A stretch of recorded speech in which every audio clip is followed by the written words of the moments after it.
Hello, everyone, and welcome to another episode of the Paranormal Misfit Podcast.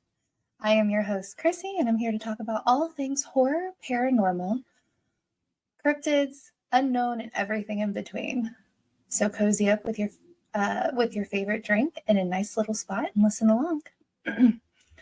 Happy New Year, everyone. It is the start of 2024. I hope everyone had a great holiday. I hope everyone had a fantastic New Year. Whether it was relaxing, whether it was, just staying home, it all works out right. Mine was a mix, so. Anyways, so tonight I'm going to do it a little different. New year, new lineups, right?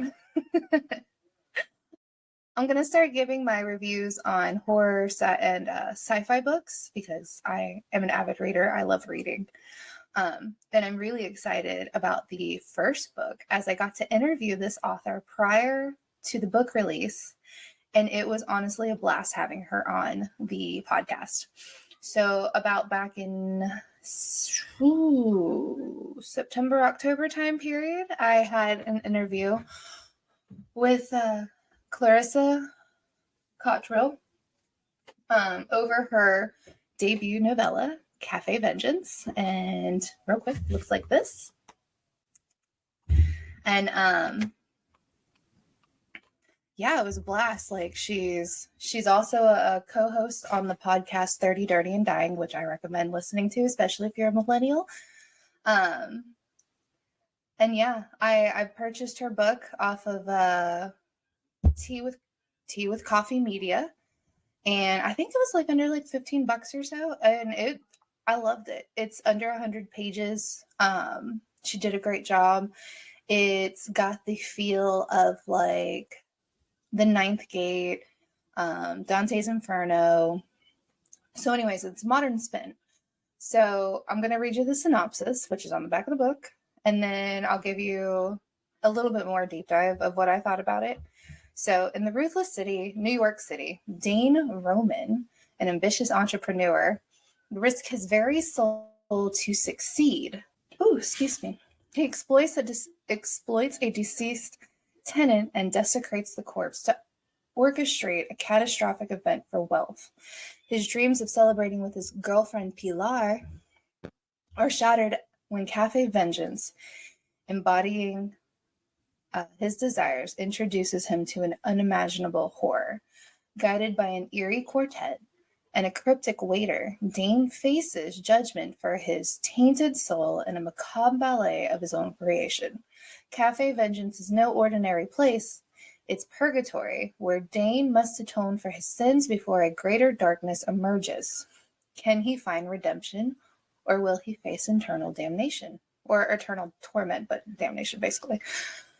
So it's inspired, like I said, by Dante's Inferno. This novella delves deep into mankind's ancient fears, eternal damnation. With each page, it pulls its reader into a nightmarish modern-day underworld and an unforgettable tale of horror.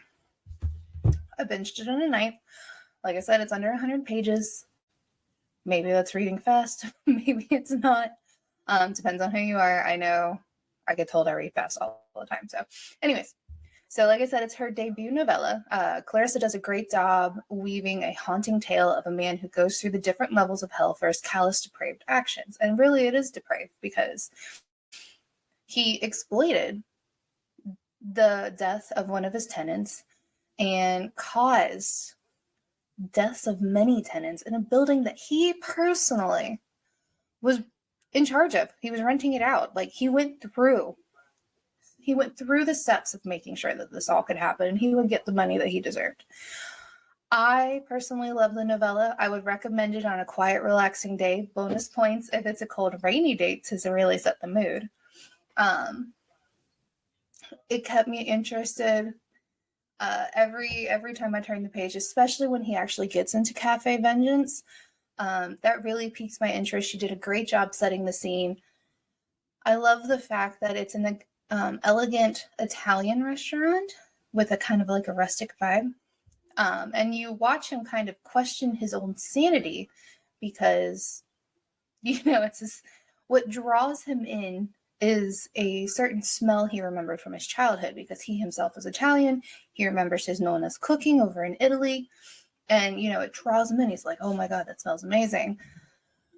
And, you know, the waiter and the band kind of give off a creepy vibe because he's like, they kind of look like skeletons, right? And come to find out, you know, the more he looks at them, the more he goes into the different levels of his hell, the more they look like skeletons, the more demented it gets, right? And I also love the fact that, like I said, he's Italian. And, you know, he's describing to the waiter, I don't know if this is on the menu. There was a certain smell that piqued my interest. This is why I came. And essentially, the dish that gets brought to him and the dish that drags him in is eggplant parmesan inferno. Fantastic, right? So he's a businessman we all love to hate, which is currently like the climate of the time period, right? Dirty dealing businessman trying to cut a few corners, trying to get his money at the expense of anyone. And yeah, I mean, I'm not wanting to give too much away of this book.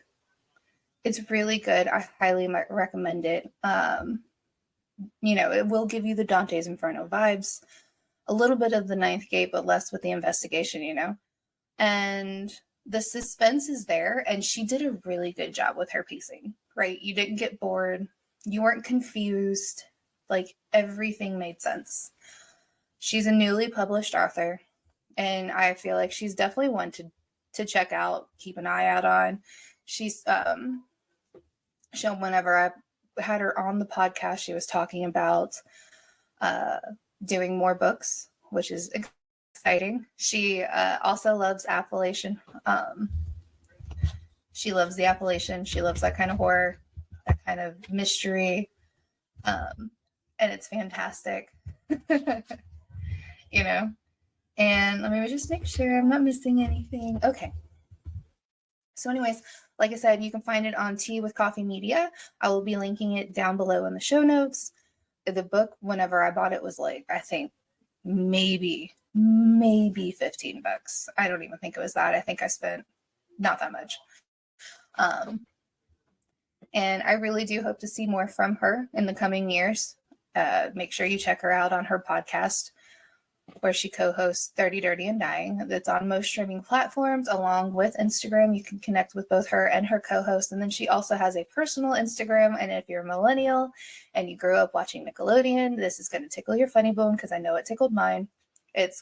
Her handle is Clarissa Explains Nothing. And I'm just going to leave it right there. I'd really love for everyone to come out and support this author. And yeah, that's a short episode today, guys, but I really wanted to share, you know, this review of this book. I feel like it's one that you should definitely check out. And I hope you enjoyed everything that was shared. Make sure to like, follow, subscribe, and share this podcast and this channel. You can check out the episodes on Spotify, Apple Podcast, and YouTube. You can always connect with me on Instagram at Paranormal Misfit Podcast, or you can shoot me an email at paranormalmisfitpod@gmail.com. And if you really, really enjoyed the episode or would like to support this podcast and channel, please feel free to buy me a coffee at buymeacoffee.com. I will also be linking that down below as well. I hope you guys have a fantastic night. Enjoy your weekend, and I will catch you at the next episode. Have a good night.